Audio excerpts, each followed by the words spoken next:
Hello everyone and welcome back to Casey Budgets. Today we are going to be discussing my budget monthly outlook, my cash envelope breakdown, my budget breakdown, just so you guys see what a month looks like for me before I begin to pull money out of my bank for when I get paid, or just what goals I have set for myself. So I'll show you what a blank one looks like and what each box is for, and then I will go on and show you guys what one filled out looks like.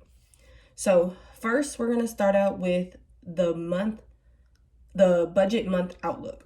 So the budget month outlook has 5 boxes on it, and these 5 boxes show you my financial goals. So that just means what goals I have for maybe the next 3 months, the next month, the next 6, maybe even to a year, I'll put here. Then I have my no spend goals. The no spend goals basically is a box that I use to kind of challenge myself. So I may have a no spend goal for every Wednesday of the month or 1 week out of the month. It'll be something here that I truly stick by, because this is also for debt journey and to earn more money. Later on in life I want to invest, and me investing in snacks is not helping me at all, even though I love a good snack. Savings goals. My savings goals go here, and this is what I want to save up for maybe a rainy day. Currently, I am in the process of planning a wedding. I'm getting married in 3 months. So sometimes I put something here that talks about maybe what I need to save this month for the wedding. Then I move on to this box, which is called debt savings. The debt savings goals box is for anything I want to save that will go toward any debt that I have outstanding. I like to put it here for like 1 month, 3 months, 6 months, and then I'd say a goal for a year.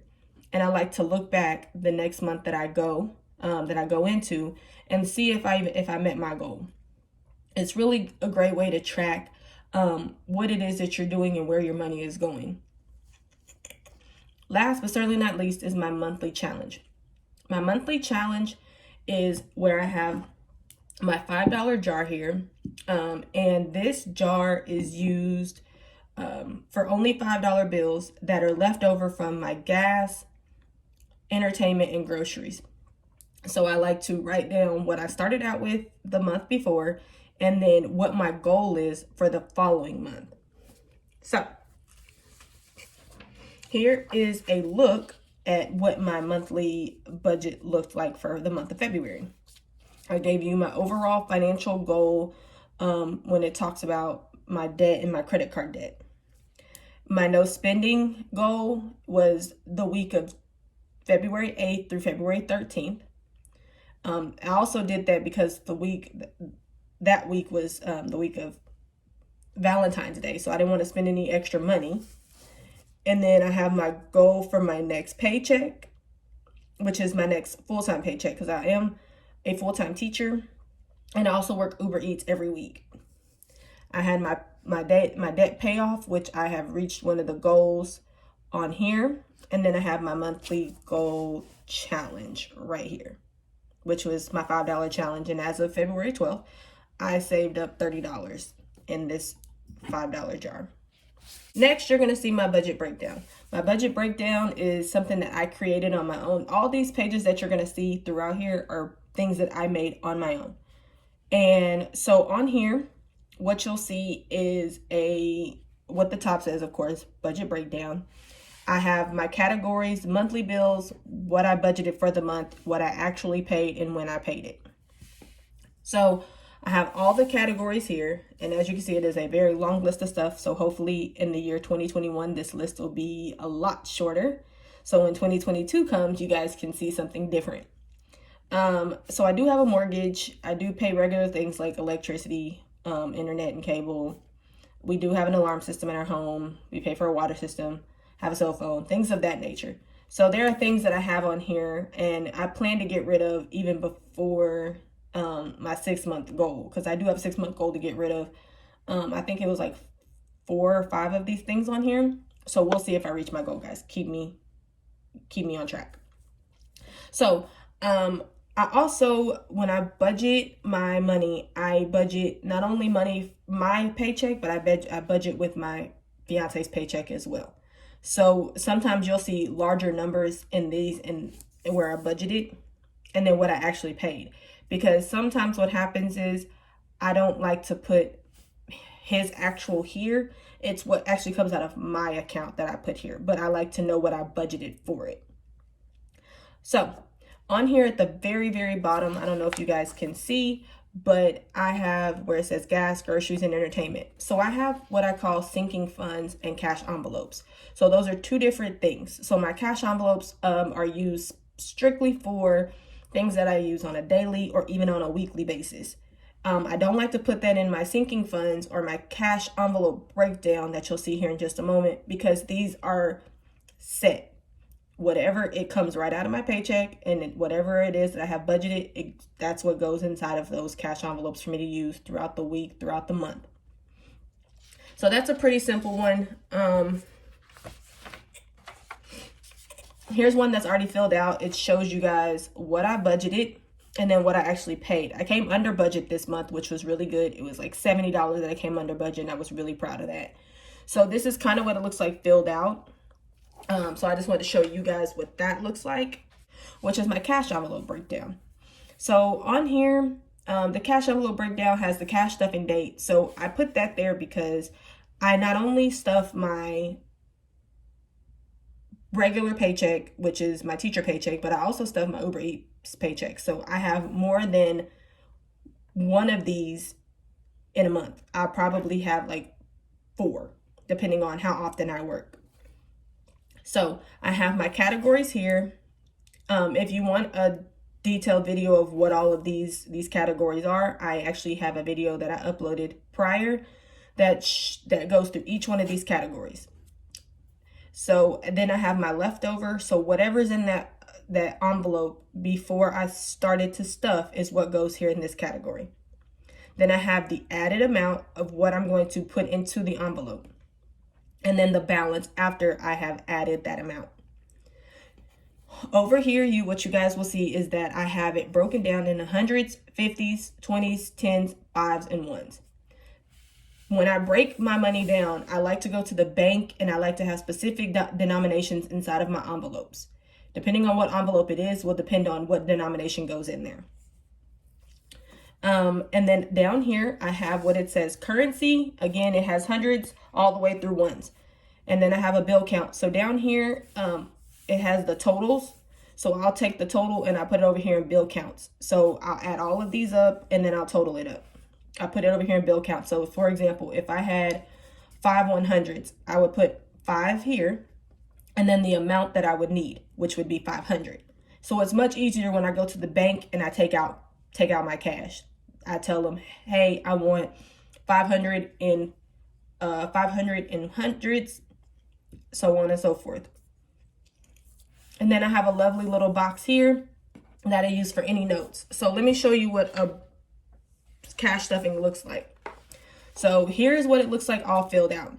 I have my emergency fund where we are fully stuffed on our emergency fund, and I took out 300s. So I put my 3 here, and then I needed another 100 for vacation. So down here, it had a 4. And then here is where you will see where it says currency 4. Currency 100, bill count 4, bill amount 400. It's really simple. Even on here, whenever I know that I'm going to get cash out, I also, in this little box, I will include like my gas, groceries, entertainment, just so I know what bill breakdown I need. Last but certainly not least is my debt tracker. So on here, what you guys will see is you'll see my debt tracker and you'll see the date. I like to put the date because the date is important, because sometimes I do pay more money on a bill. So sometimes you'll see I'll have more of these as well in my folder. I like to keep a binder or folder strictly about for these papers, because it's whenever I go back at the end of the year to see what I've done over my yearly outlook, it'll help me be a little bit more organized. So here I have what it says credit card bills, but it should just say debt. What debt I have in this category over here, what my starting balance is, what amount I paid, and the ending balance after I paid that amount. I have my APR over here, which is basically the interest that is on whatever debt I have. Some of these don't have interest on them. That, like my doctor bill, is just a bill that I had because I needed to pay. There's something I had to pay for. And like my fiance's ring doesn't have interest. It's just a amount that I pay, but it's still a debt because I haven't paid it off in full. Okay, so down below, I have my debt summary. My debt summary shows you all what the total starting debt was, my current debt, which would be everything I've paid after the fact. So it would be my starting debt minus the amount that I paid, which would be whatever current debt I have. And then the debt paid to date. So if you wanted to do the math, what you would do is take my starting debt and then subtract it from the debt paid to date. And then that'll leave you with your current debt. It's pretty standard, pretty easy. And then I also included on here a debt-free plan, which is my 3-month goal, 6-month goal, and my year goal. And I have goals beyond belief, guys. Like, I want to be credit card debt free by the end of the year. And then I want to pay off my car 2 years in advance. So I have big goals, and with that's why I work the jobs that I work. I don't only teach, but I coach and I do Uber Eats, and I'm also a full-time graduate student. So with all of that, I have to make sure that I am maintaining everything that I do and making sure that everything that comes in this household has something attached to it. I tell my money where to go. You will hear that said a lot in a lot of these cash stuffing videos. I tell my money where to go. It doesn't tell me. That's how you become debt free, is knowing where your money is supposed to go. So I'm not going to go into a huge rant about that, but I just wanted to make sure you guys understood what it is that I'm doing. So last thing that I want to talk to you guys about is whenever you are wanting to start your debt journey, please make sure that you go and see if you can try to make some of these things on your own. I know that through Etsy, a lot of people are trying to make money, and I don't want to stop anybody's shine. But there are some things that you guys can do on your own, and it takes this much time to do. I made these all by myself, and I didn't pay any money. I have a printer, some paper, and some ink, and a computer. And I made all of this stuff on a Word document. It's really simple. If y'all want a tutorial on that, let me know, because I don't want to have you guys spending money when the whole goal of all of this is to save money.